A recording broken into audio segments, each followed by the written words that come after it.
the Ewing & Ewing Chevy Camaro. This is the car of Billy Ewing. Lamar Ewing, his brother, does all of the wrenching and crew chiefing on this car. These guys have been around IHRA for a long time, both of them running 500 cubic inch engines. And as a result, they get to run at a special weight of 2,350 pounds as opposed to 2,600 pounds for the big mountain motors that we'll see in the coming rounds.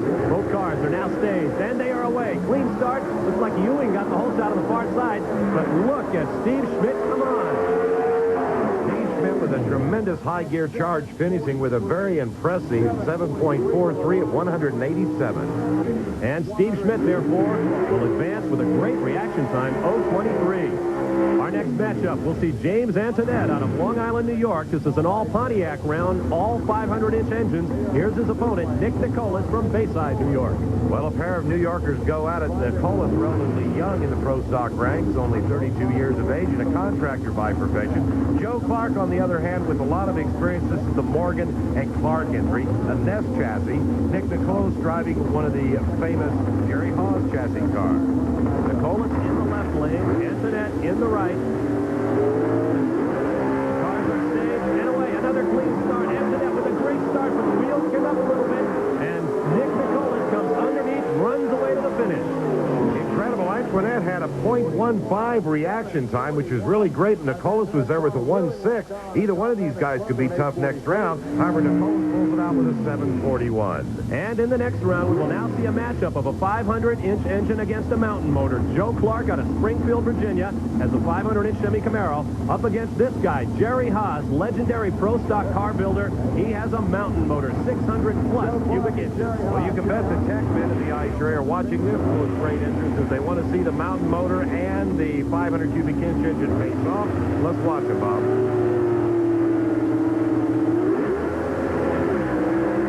Clark on the left, Haas on the right. Haas with 600-inch horsepower. He backs off, but now, no, he will not be able to come on, and it looks like Joe Clark will get away with it. I think Jerry Haas had a little mechanical difficulty on that run. Clark will win it with a 7.58 at 182 miles per hour. And the final round of the quarters, Tommy Mooney out of Shelby, North Carolina in a Pontiac. This is another mountain motor matchup. His opponent, number 3 qualifier, Tim Neighbors from Wilkesboro, North Carolina. Well, Tommy Mooney, the Williford car, 707 cubic inches. What a big motor this guy's got stuck in. Qualified number 6. And Tim Neighbors, 689 cubic inches. Tim is a second-generation driver. His father, Calvin, rose to fame in IHRA Pro Stock drag racing. In the first round, Mooney had a great reaction time, .045 seconds. Neighbors came away at .117. So you think Mooney in the near lane would have the advantage over Neighbors on the far side. This is Southern-style Pro Stock drag racing. 2 North Carolina drivers on the line right now. And looks like Mooney in the near lane gets a little squirrely, and Neighbors runs away from him. Once again, an easy cakewalk for Tim Neighbors as he moves into the semifinals with a 7.38, 188 miles per hour. Look at the reaction time, .05. And so here's the way they'll go to the semi. Schmidt will meet Clark in one heat, and Nick Nicolas will go up against Tim Neighbors in the other.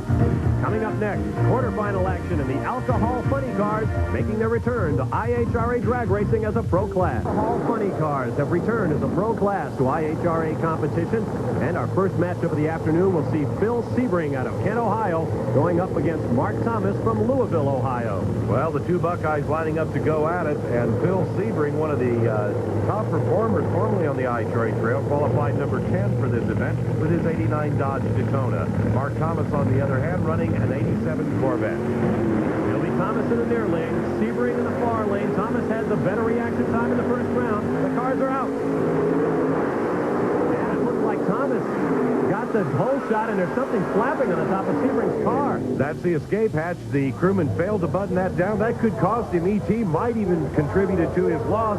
Mark Thomas picks up the win with a 645, 216. Let's take another look at it now and watch the car in the right lane. There as the escape hatch begins flapping, and boy, that's got to be a distraction, Ted. Actually, Sebring was out on top. Now as they go to high gear, Thomas has it. Sebring might even have wondered if something was wrong inside that car. And there you see the cars in the shutdown area. Sebring car is the winner. Now we'll look at Bob Gilbertson out of Charlotte, North Carolina, as he matches up against Columbus, Ohio's Chuck Cheeseman. Chuck Cheeseman, a very popular car with the crowd down here from Columbus, Ohio. Gilbertson out of Charlotte, North Carolina. And Gilbertson Gilbertson, not real experienced on the IHRA trail, running a 529 cubic inch Hemi Keith Black engine. On the other hand, Cheeseman's 88 Corvette boasting 525 cubic inches of power. Cheeseman, the third fastest qualifier for the show. And Tom, I've got to think then with the alcohol cars becoming so class again, we'll see a lot of new drivers in this class over the season. I think you will indeed, Bob, and you're going to see some very close racing. This alcohol funny car racing is very competitive and continues to grow in popularity with the crowd. You see Cheeseman backing there into the hot tracks just laid down, and he'll attempt to get the car right back up on top of that hot rubber. Gilbertson moves forward onto the tracks left during the burnout where they spin the wheels, as Ted mentioned, to get good traction at the start, running through their own tire track. Cars are staged. Cheeseman in the near lane. Gilbertson will be in the far lane. Clean start, and look at the whole shot for Bob Gilbertson. Quickly, a car length over Cheeseman. The front end comes up, and Cheeseman pulls it out. Cheeseman actually had the worst reaction time. Gilbertson was out first, but Cheeseman pulls it out with sheer ET of 642, 215 miles per hour. Let's take another look at the start. And in the right lane, Bob Gilbertson gets a beautiful start, but watch the front end as he straightens it up here. Well, he's just weaving a little bit as he shifts into second gear. Now the car bouncing some. Meanwhile, Cheeseman straight and true shifts to high gear, and there's the story, a half a car length. And so Chuck Cheeseman will move on to the semifinal round of Pro Alcohol Funny Car. Now the third matchup of the quarterfinals at Pro Alcohol. Greg Moss, fourth qualifier out of Fenton, Missouri. A man who's been doing this for a long time, and he'll be going up against another veteran in Don DeFluter from Kent, Ohio, who knows just how competitive these cars are. I've been racing with IHRA for 4 years, and it's been that way every year. It's never been a walk-away. And the competition keeps getting tougher and tougher in alcohol, and there's been a lot of new things that come along to really help the cars. And I look for the cars, the alcohol cars, to break into the fights this year. And if it's going to happen, this might very well be the guy to do it. Don DeFluter, who will have the near lane, the left-hand lane, and across the way in the far lane will be Greg Moss. Backing up, as you see him after the burnout, having laid down the tracks of hot rubber. He backs up over them, looking for that all-important traction at the start. Well, Moss has a little bit of a psychological advantage in this race. He was runner-up at this event in 1987. DeFluter, on the other hand, has never done really that well here at Darlington. An Oldsmobile against a Pontiac. As they break the staging beams, they're now set. Clean start. Looked like Moss on the outside got a great start. DeFluter falling back. Moss is just going to run away. Something must have broken on Don's car. Moss, the boss, is back. A great time of 6.40 at 217.39 with a 0.73 reaction. And so Moss's success continues at Darlington. Now our final matchup will have Shad Wheeler, the top qualifier in Pro Alcohol. He will be going up against Lynn Utze out of Ladson, South Carolina. He'll be a big favorite here at Darlington. Indeed he will. This car owned by Dean Bluer out of Ladson, South Carolina. Utze doing the driving, qualified number 2 for this event. So Utze could be the real upset winner right here at Darlington. Having completed their burnouts now, the drivers back up. A little dry hop there. Get the tires clean, get them up to operating temperatures. Psychological warfare begins, staging a real art form in drag racing. Shad Wheeler out of Fredericton, Ohio, so it's the north against the south. Always gets the fans up just a little bit, Bob. Wheeler in the near lane, Utze in the far lane. They're away, and Utze breaks at the line. Utze, some sort of an embarrassing problem as he drives away. Meanwhile, a very easy win indeed for Shad Wheeler. Shad Wheeler from Fredericktown, Ohio will move ahead then in Pro Alcohol as we've seen mechanical problems in the last 2 rounds. And so our matchups in the semifinals, we'll see Mark Thomas against Chuck Cheeseman in one heat, and the other will pit Greg Moss against Shad Wheeler. Coming up next here at the All-Pro Winternationals from Darlington, the big crowd pleasers, the real thumpers, Top Fuel dragsters. The fuel is nitromethane. The power, nearly 4,000 horses. Top Fuel drag racing. There is nothing like it. Our first matchup will have Butch Blair all the way from Martinez, California, up against Pat Dakin from Dayton, Ohio. Blair, a really interesting story. He barely made this field, although he qualified 4th. His crew had to work all night to make it happen after he blew up just before the first round of qualifying. One of the parts in the fuel system fell off just when we took off on the starting line, which just basically shut the fuel off, and The blower was doing its job, putting the air out, but there was no fuel to go along with it, so we cooked her, you know, immediately and just blew it up. You know, conservative, it's $15,000, you know, but, you know, by the time you add up all the nickels and dimes that goes with it, you know, $20,000. That's a lot of nickels and dimes. You'll notice also Blair using that aerodynamic front end as the car stage. It'll be Blair in the near lane against Pat Dakin with a much more traditional dragster. Good, clean start. Looks like Blair's doing well. Smoke from Dakin's tires, but Dakin pulls it out. Dakin taking the win with a high gear charge right there. Very impressive numbers, 542 at 263 miles per hour. Good close look there at the two big round magnetos on the car of Jack Ostrander out of Pontiac, Michigan. And his opponent in this next round of Top Fuel, as Ostrander looks a little confused there, this man, Jack Revelle, who was waiting to make his burnout.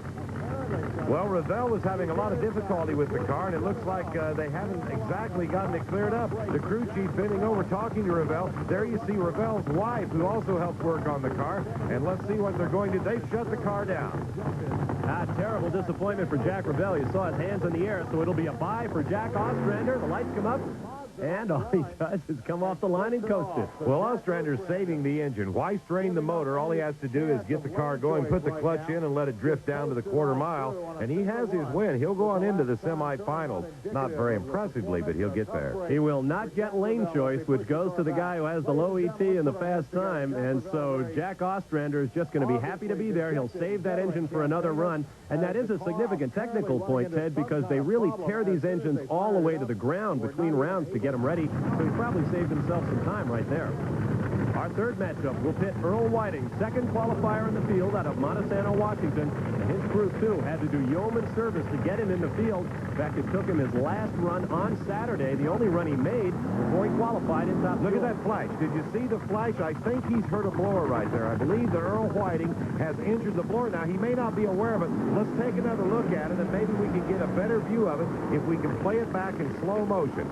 Watch Whiting coming. Now, keep your eye on the upper corner of the screen. There you see it very well. He actually has injured that blower, but the car is still running, Bob. Here is his opponent, Bob Strauss, the number 7 qualifier out of Stone Mountain, Georgia. We'll have to watch and see if Earl Whiting, there you see his car, and I don't see anything coming out of those headers on the right side, Ted. Well, the car's still running. He's backing the car up, and we'll see if the crew chief, Tim Farrell, can pick up on this, that blower has been injured. He may stage the car and actually try to run it if he doesn't know that he's hurt something on that motor. Earl Whiting backs up for all the world, oblivious to the fact that there was a huge explosion during his burnout. There you see the eyes of Earl Whiting. And is he going to try to run it? Well, the crew's back there with the engine looking at it right now. Whiting's starting to pull into the staging beams. He does not realize that he has hurt that engine. Now, anything could happen with that blower hurt right now. This is actually kind of a scary situation in drag racing. Strauss will be in the far lane. In the near lane will be Earl Whiting. Let's keep our eyes on the veteran out of Washington and see if that engine will work for him. There it goes. Predictable. We knew something could happen. That blower was hurt, and we had no idea. Meanwhile, Strauss breaks loose on that single run. He didn't realize that Whiting was out of it. Whiting's not sure what happened. He knows he lifted the blower. At any rate, Strauss with a 7:24 to take the win. Let's take another look at it. Watch the left side of your screen. There goes the blower. Now look at the pilot chute over on the right side of your screen. Strauss has dropped the chute, doesn't realize it. There's another angle of that blower explosion as Whiting comes off the line. Let's look at it one more time. Look at the fire in that left lane. Now the parachute blossoms completely over there on Strauss's car, and that's why he's going down the track not understanding what happened. But an easy win. Well, they don't all happen at 5 seconds and 250 miles an hour. As you watch the crews at work burning the oil off the track from the Whiting blower explosion, let's take a look at a guy who's going to be coming up in the next round of eliminations, Gene Snow, who set this track on fire with an ET of 5.18 in the first round. Well, we were really pleased. We were the first fuel car to go down there. I didn't think the traction would be that good, but it was excellent. Could have used a little more power. Maybe we'll run better today. Now, this is a new car from last year. It's a longer car, high gear only instead of 2-speed. This is a state-of-the-art, so it should run a little better. Well, that can't be good news for the rest of the field because Snow is the two-time IHRA World Champion. His opponent in the first round in a radical-looking machine is Don Kohler out of Troy, Michigan. There you see the bodywork enveloping the engine and the header. Here is the Snowman, Gene Snow out of Fort Worth, Texas. Brand new car, and it is really working for him, Ted. This is a David and Goliath matchup if there ever was one. Don Kohler, the Michigan car, towed a long way down here. Actually just put this car together in his garage this week. He's not really sure what it's going to do. Was lucky to qualify in the field. And who does he get first round? The king of the mountain, Gene Snow. Snow went through a couple of blowers himself in the qualifying rounds, just getting here to the quarterfinals in Top Fuel. Snow will be in the near lane in the white car. The far lane will be Don Kohler out of Troy, Michigan. The cars are staged, and they're away, and Snow breaks at the line. What an upset. Don Kohler runs it all the way to the finish, gets a little squirrel at the end, but out popped the chute, and there is one happy driver in that car. Well, that's an extremely short wheelbase car, very difficult to handle in a 684. Normally would not be a winning time, but it is now, as it looks like Gene Snow has lifted a blower. So the blower race continues here. And that is bad news. We've seen the second and top qualifiers in the Top Fuel field blowing up at the start line.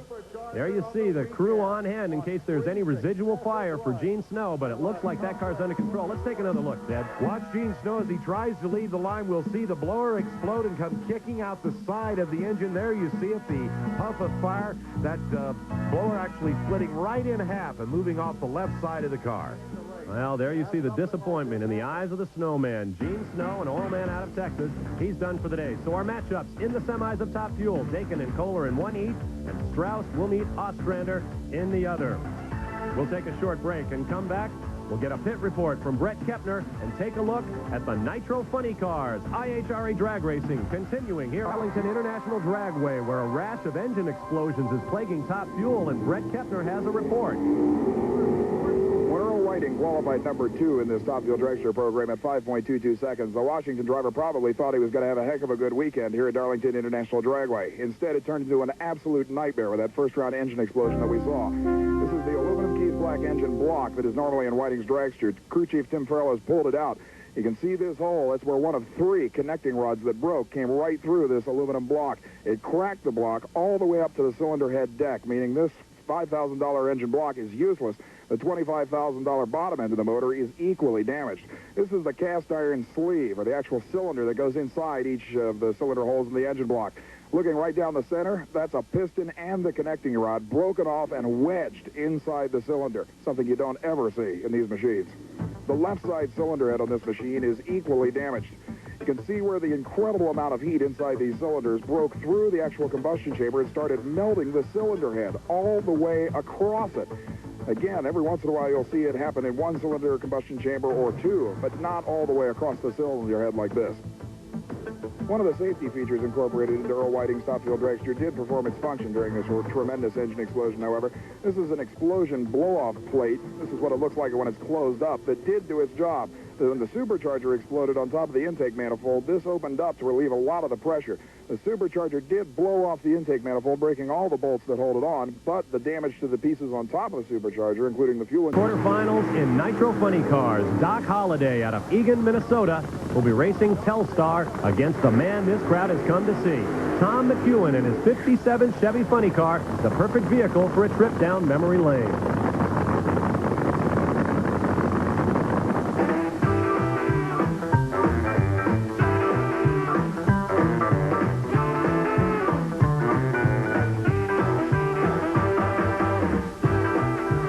Under IHRA rules for the last couple of seasons, the funny car body can be no older than 4 years old. But this year, that ruling has been dropped, and for one reason, to get cars like the incredible 57 Chevy of Tom the Mongoose McEwen in IHRA competition.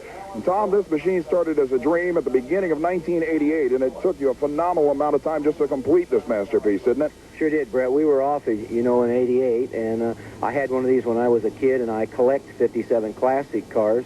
So I always thought it'd be neat to have a body like that. Of course, never had the time nor the money to do it.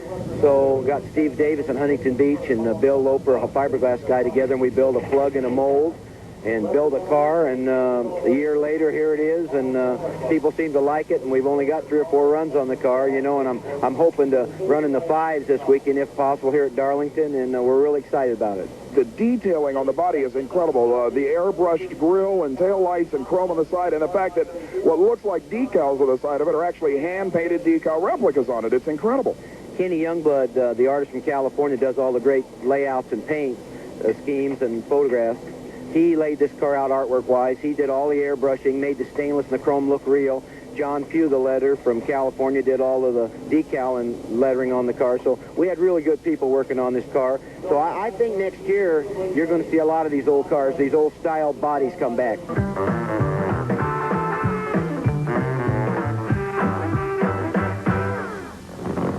And, in fact, we may see more of these body styles coming back, Ted. You hear there may be another one in the works right now. There is a 1955 Thunderbird being built, and it will be at Bristol, Bob. Meanwhile, in this matchup, Tom McEwen won the Winternationals in 1984. He was runner-up in 1987. So don't sell the 57 Chevrolet too short. You watch Doc Holliday in Telstar staging Tom McEwen, a 4-decade veteran of drag racing. The man who gained the nickname Mongoose after victories over Don the Snake Prudhomme all the way back in the 60s. They're away. Holliday has the whole shot. Will McEwen make it up? He goes to the left side of his lane looking for traction, but he's not going to do it. Holliday wins. Well, the doctor is back with an impressive 5.952, 218.44 miles per hour. So Doc Holliday will move on to the semifinal round. Our next matchup, we'll see Frank Kramberger out of Quakertown, Pennsylvania. And he will be running against Darrell Amberson out of Osseo, Minnesota. Amberson, sponsored by Roadway Trailers, a veteran on the IHRA circuit and one of the crowd favorites, probably favored to win this round right here.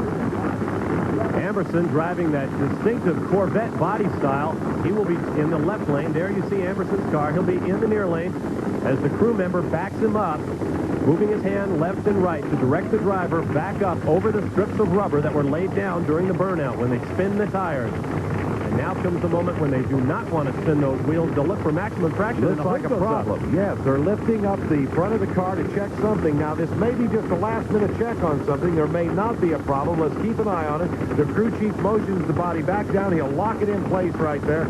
We've got a drag race on our hands. Once again, it will be Amberson in the near lane and the black Philadelphia Flyer of Frank Kramberger in the far lane. Now, they don't have much time to waste because these engines and clutches and mechanical hookups heat up very quickly, and they don't want them to get too hot. Kramberger on the right. Amberson stages first on the left, according to lights. They're away quickly. Kramberger, great start, but then loses traction. Kramberger was out on top, but Amberson will get the easy win. Kramberger came off the end of that concrete pad. The change in texture caused him to break loose, so Amberson with a 582, 231.95 miles per hour. Still a good run for Darrell Amberson. Here's another look. Watch Kramberger. There he comes off the end of that concrete pad. He breaks traction, goes up in smoke, and that's the story in a nutshell. A long look up this very warm Darlington International Dragway quarter mile at Brad Tuttle, and his opponent in the third round of Road Nitro Funny Cars will be Gary Litton out of Seymour, Tennessee. Litton, a private investigator by trade. Now, there's an interesting story on this Tuttle, and we'll tell you as the show goes along here. That car is the old War Eagle driven to the World Championship of the International Outrun Association by Dale Pauldee. Tuttle now driving the car for the new owner. Pauldee, of course, driving for Billy Meyer, who once owned the IHRA before it changed hands over the wintertime. You see you'll have Tuttle in the left-hand lane. Litton will be in the right-hand lane. An interesting thing happening between rounds now, as we have been informed that Freddie Neely is calling back to consult with Pauldee each time this car goes down the track as to how to set up the clutch on the car, Bob. Well, they're quickly away, and once again, we've got a traction problem in the left lane.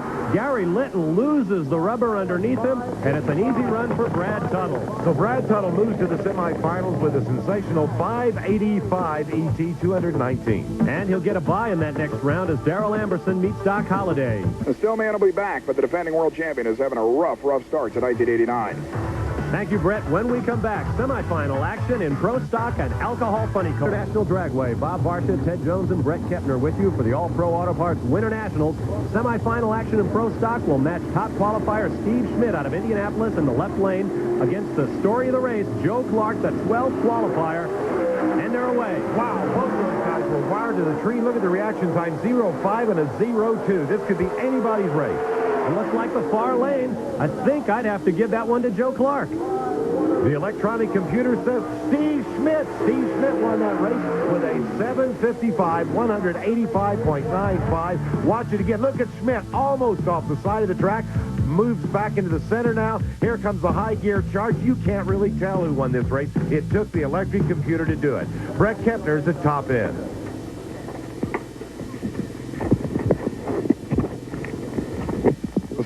You sure did, and that was quite a race. A tremendous burn down on the starting line, and then, of course, the car getting all kinds of squirrely. We had a tough problem. We broke a clutch as we got up the staging lengths.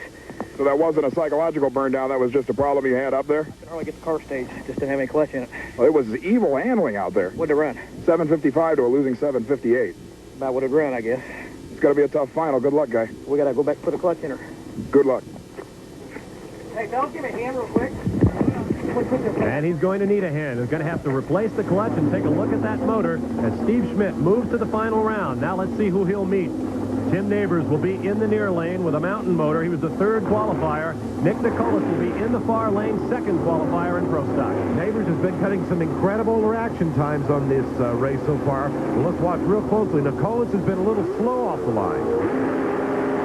The Rebs come up and they're away. It's a clean start. I saw Nicolas in the far lane getting the whole shot, but Neighbors is coming on real strong. Near lane. Give it to Tim Neighbors. He'll advance to the final. Tim Neighbors with a 7.38, 188.28. Look at the reaction time, 0.55. He does it again. Front end up first. Here he comes. He's out first, holding out on top yet, all the way down. Now here comes Nicola trying to come around him. Neighbors grabs high gear, and that's it, about a car length and a half. And with the better ET, Tim Neighbors will have lane choice in the final against Steve Schmidt. Let's go to Brett. I think this is probably the way you wanted to start out the new year into the final round. A 7:38 at 188 miles an hour in the heat of the day. Yeah, the car come around pretty good. It made a good solid run. And Nick drove a good race, and I'm happy to be here. He was right there at 7:43, and for a 500-inch car as opposed to your mountain motor, that was a heck of a battle in this heat. It was a real close run. I'm proud to race with somebody like Nick. And so, in the final, it will be the mountain motor of Tim Neighbors at 2,600 pounds against Steve Schmidt in a 500-inch car at 2,350. Should be a good matchup. Time now for the alcohol semifinals. And in our first matchup, Chuck Cheeseman in the near lane out of Columbus, Ohio, will go up against Mark Thomas of Louisville, Ohio. Mark Thomas, the crowd favorite to win this race. Why? Because he's all Chevrolet. That's something very unusual in any form of funny car drag race. The number 3 qualifier in the near lane against the number 2 qualifier in the far lane. And they're away. Clean start. Gives the whole shot to Thomas. Look at Cheeseman coming on in high gear. Yes, sir. I don't think so, Ted. The electronic timer got me last time. This time he gets you, and Mark Thomas will advance to the finals in alcohol funny car. Well, his crew chief very delighted by the outcome of that one. This racing is incredibly close. Let's take another look at it once again. Mark Thomas out on top. Now here comes Cheeseman up beside him. Thomas hits high gear and pulls up, taking... Both from Ohio. You both qualified at 6:28. You would have expected this closer race. Well, Mark's tough, so, everybody's tough, so... Everybody's got, we got a new fuel system and stuff, so we're trying to work it out the best we can. And, after running 28, we come out and started running 40s, and we so we leaned around a little bit and it picked up. So. Well, it's a hot day, but like I said, you both ran career best here, and you'll be in your first final. Good luck, guy. Oh, thank you very much. Yeah. Oh, man. Wow, thanks. All right, gets better yet, Brett. Not only does Mark Thomas get into the final, he will get lane choice. In the other semi, Shad Wheeler red-lighted. Greg Moss managed only a 6.555 at 217 miles an hour. So Mark Thomas will get the lane of his choice against Greg Moss in the alcohol funny car final. Coming up, the Weekend Warriors, a special tribute to top sportsmen you don't want to miss for a look at one of the most crowd-pleasing classes in the IHRA. That would be top sportsmen, Bob.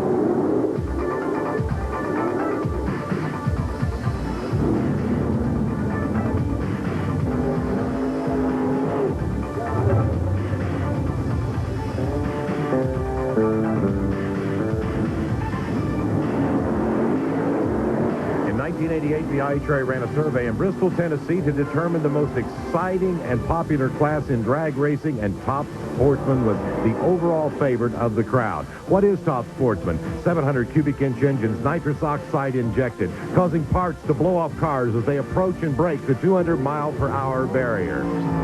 Setting the pace in Top Sportsman, the first man to break 200 miles per hour, Bill Kuhlman. This is his new 1989 Ultra Sleek Camaro. When you go 200 miles per hour, you can sell 200-mile-per-hour T-shirts for $10. And in a class as popular as Top Sportsman, you can bet Wild Bill Kuhlman is going to have plenty of competition in the IHRA this season. Here at Darlington, our winner in Top Sportsman, Danny Bastianelli from Georgetown, Delaware. Dennis Ramey took factory modified honors, and Les Ames won the modified class. John Strickland was quickest in quick rod. Denny Cooper took super rod honors, and Mark Marcinowski took hot rod.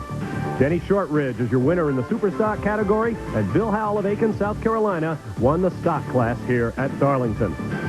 Now let's move on to semifinal action in Top Fuel Dragsters. And our first matchup of the day will pit Don Kohler out of Troy, Michigan, who conquered Gene Snow in the first round, against Pat Dakin out of Dayton, Ohio. Dakin, the old Ruppin Dakin entry. We haven't seen them around drag racing for, I guess about 8 years. Patty Dakin, one of the true free spirits in drag racing. You see him staging up right there. Coming into view now, Don Kohler, that real short wheelbase top fueler. The Cinderella story of the Top Fuel Division. Don Kohler gets away from right lane and immediately slows. Pat Dakin looks like he's going to have an easy ride into the finals. Patty Dakin will move into the finals with an impressive 5.42. Look at the speed, 263.15 miles per hour. He's ready. And our second matchup, Jack Ostrander, who subdued Jack Revell in the first round, does the burnout, and he'll be up against Bob Strauss out of Stone Mountain, Georgia. Now, Ostrander, after that burnout, is cruising. It's going a long way down track. Meanwhile, it looks as if Bob Strauss is ready to do his burnout. He's going to be moving into the water box. Wait a minute. That's Ostrander. He's getting out of the car. Evidently, a clutch failure, a driveline problem of some nature, keeping the car from being able to move into reverse. He goes back behind that safety retaining wall. That will enable Bob Strauss to make a single run into the final. And how ironic that Jack Ostrander, who got into the semis when Jack Revell couldn't get his car to the line in the quarterfinals, now is the victim, and Bob Strauss will shut it off. He'll give up lane choice by having a whopping ET, but he is safely into the finals. A disappointing ET for Strauss at 672, only 133. And as a result, Pat Dakin from Dayton, Ohio will have lane choice as he meets Stone Mountain, Georgia's Bob Strauss in the final. Now, semifinal action among Nitro Funny Cars.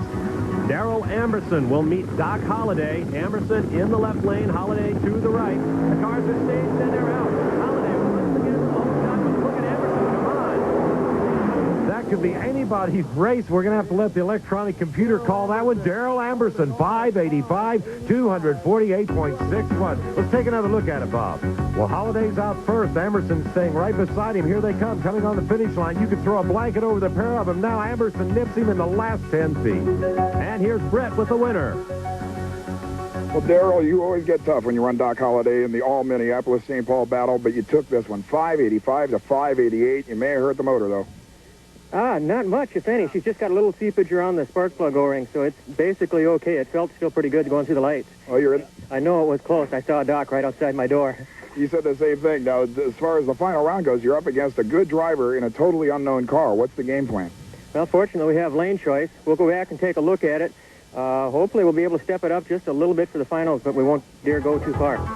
And it's just a couple of thousandths of a second that separate Amberson from Tuttle. They'll meet in the final of Nitro Funny Cars.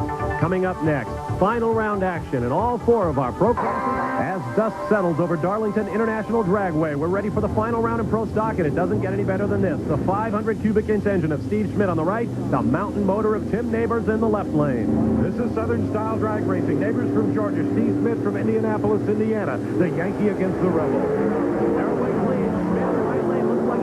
Shot with a lighter car. Now let's see if that 600 cubic inch horsepower of Tim Neighbors can come on. I think he did it. Tim Neighbors wins it with an incredible 7.38, 188 miles per hour. Taking another look at it. Look at the reaction time for Schmidt. Incredible. A 002. Neighbors was out late.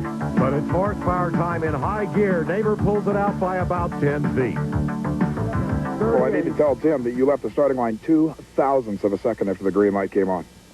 Well, that's about as good as you can do, I guess. I knew it was a good run. I had a time getting around him on the other end. Until third gear, and the thing popped to the hood scoop. I must have broken intake valve spring or something.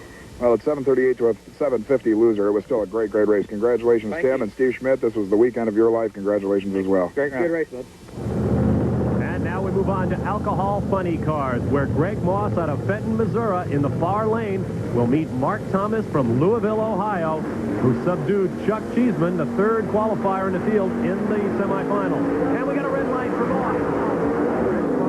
On that red light, the pressure was on. He had been pushing that street all day long, more and more.